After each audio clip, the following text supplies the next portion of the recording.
I got a letter granting me custody of my kids. And I repeatedly checked with him and said, am I coming back to the Stardust after Boise? And he said, yes. And I was supposed to pick up my kids and come back. And when I got there, my room was empty and half my stuff was gone and I couldn't get my kids. All right, I have a question.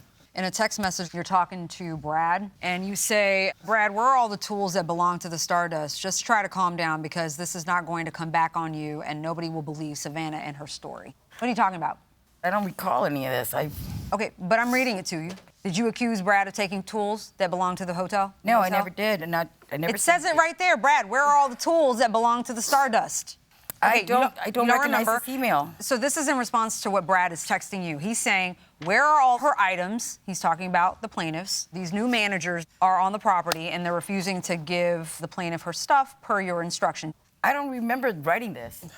To be perfectly honest with you, I don't remember writing this at all. It seems like you were punishing the plaintiff for the things that you thought that Brad was doing. No. What I see here, okay, to be honest with you, I see a lot of proof and evidence and things that they were trying to conjure up on Mr. Pullman. Conjure up? You think that she's created a W-2 that's fake? You think that these text messages are conjured up too?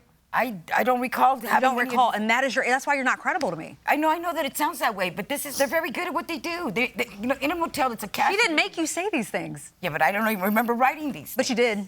I can't disprove it because the only thing I have is on my phone, and I don't have any of these. I looked for a lot of evidence before we came to court. So they created all of this. This is all I ever got from Savannah was the text that I put in there, and that's the only text I've ever gotten from Savannah. I believe that these text messages are real. I believe the W-2 is real.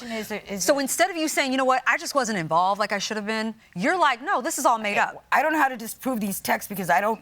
You don't. You cop to it. I would if I really believed that I wrote this. Okay. I don't know. People can write a lot of fraudulent things. I want to read one more thing that you wrote, ma'am, where Brad writes to you, how dare you? She will be on the streets. And then you say something very colorful and inappropriate. And you write, right where you found her. I see no issue, Brad. As long as it isn't your street or mine she is on, let's not ruin a friendship for this. I didn't write that. Oh, my God. I didn't write that. I would never write that. We're done. Yeah, of course you would. You lose all credibility, ma'am. Done. And with that, we're going to excuse both sides while we deliberate in this matter. You know, initially, when I read the papers without looking at the physical exhibits, I was kind of like on the fence. Maybe this was an exaggeration, but in reading these text messages and these exchanges, I think the clear conclusion that I came to was that the defendants were, at the very least, cold-hearted and indifferent to the situation that they created and were simply trying to avoid any real responsibility. I thought it was just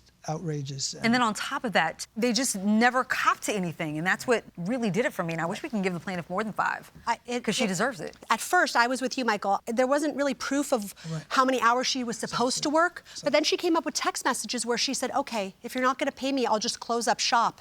And they say, you're not allowed to do that. Your work. Don't do it or you won't get paid. And she's clearly entitled to more than $5,000 in wages. Right. She has the documents for that. I do not believe she is entitled to any money for the COVID rent relief assistance claim. I think she's more than made her point with respect to the wages. Yep, I agree. And in any event, I think there's actually some ambiguity about her embracing the scheme and her motives, but that's neither. Yeah, I'm not sure either. All right. So we have a verdict? Yes, Yeah. we have a verdict for $5,000. She's more than amply proved damages. Agreed? Agreed.